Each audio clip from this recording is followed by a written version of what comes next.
Sauce Gardner traded to the Indianapolis Colts for 2 first-round picks. What did y'all think about that? Y'all know how I feel about it. I think the Jets won that trade. Of course, the Jets won that trade. The Jets won that trade. They got rid of that contract. That's a huge contract they got rid of. They got 2 first-round picks for a wide receiver and that deal. I mean, I guess the Colts going all in. They want to win right now. They feel like they got a chance. They want to secure the whatever they think they're going to do this year. But I feel like the Jets won that trade. All this is another team tricked by a big name and not production.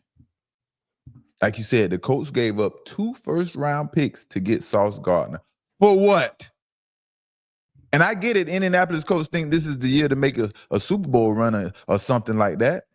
But giving up 2 first-rounders for Sauce is like it's like, what are you doing? Man, you know what I mean? I'm giving up for Myles Garrett or something like that.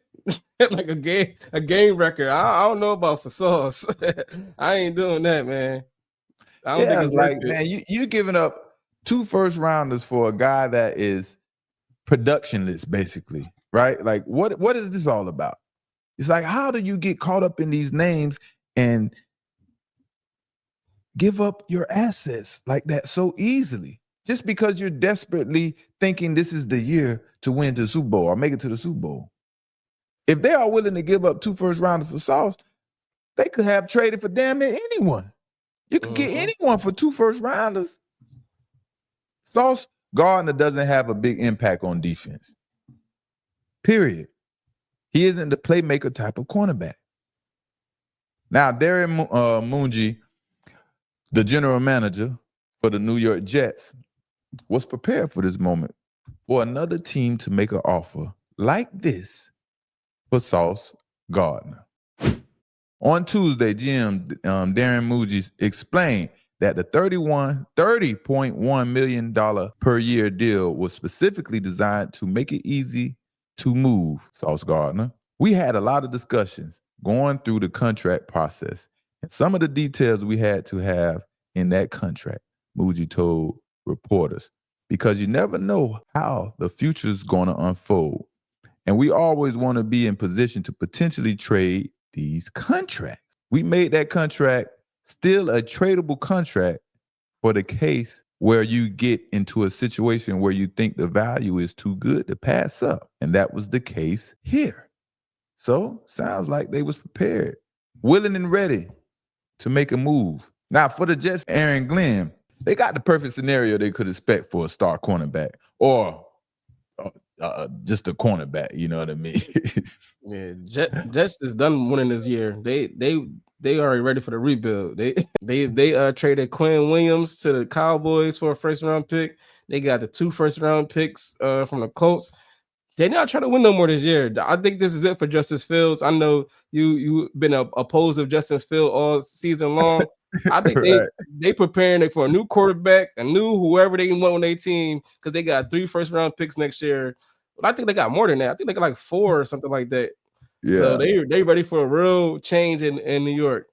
Man, if Sauce was like that, right? Because cornerbacks are hard to find.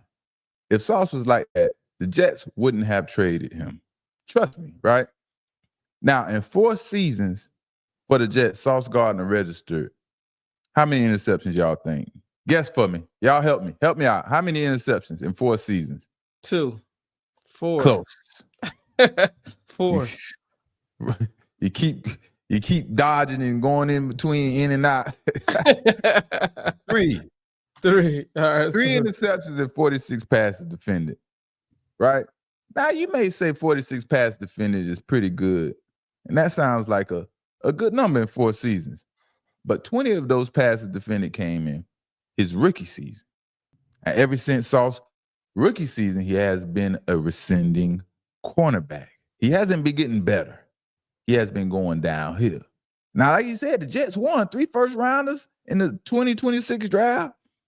You know, after sending defensive tackle Quinnen Williams to the Dallas Cowboys, boy, the New York Jets are sitting pretty. And the future is bright for New York, but this season is going to finish miserable. I hope nobody's expecting anything to transpire this season. This season is going to be a little miserable. You know what I mean? I think they officially like into the tank. Like it hasn't been already. Yeah.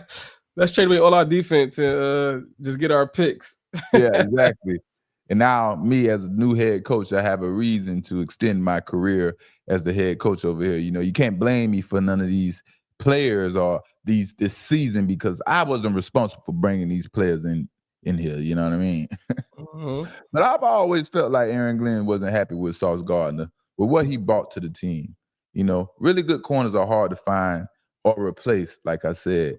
And if the Jets were willing to deal Sauce while he is in his prime, that's a huge red flag in my eyes. You know, Indianapolis Colts, whoo, they desperate, boy. They made an unconscious decision to trade 2 first-round picks for a corner who respectfully hasn't done anything besides those 20 passes defending his rookie season. And then the following season, sophomore season, he had 11 passes defended. Then he had 9 passes defended. Now he's at 6 and counting. 2 interceptions in one season was the most he had. He only has 3 interceptions. So y'all do the math.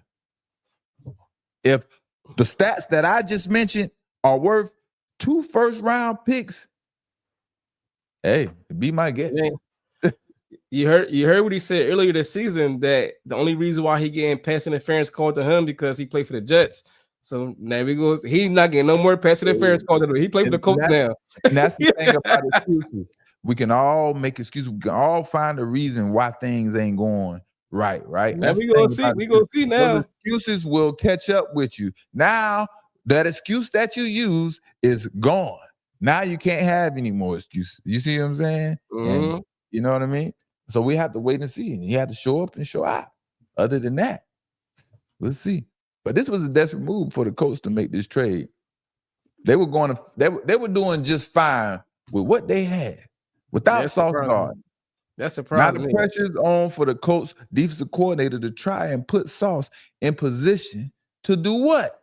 Make plays. The pressure is on the defensive coordinator because he has to try to make Sauce Gardner make plays. I don't know how you're going to make him make plays. You can put him in position, but you can't make him make the play. And it's going to be a hard task because Sauce, he just isn't like that. He isn't a playmaker type of cornerback. Now, when it's game time and the Colts' expectations of Sauce are high, and when the Colts get ready to play the Falcons next, and then the Kansas City Chiefs, the reality of who Sauce Gardner is will hit the Colts right in the face. Everything they expected, upgrading at the position of cornerback, gonna hit them right in the face. And we're like, what did we just do?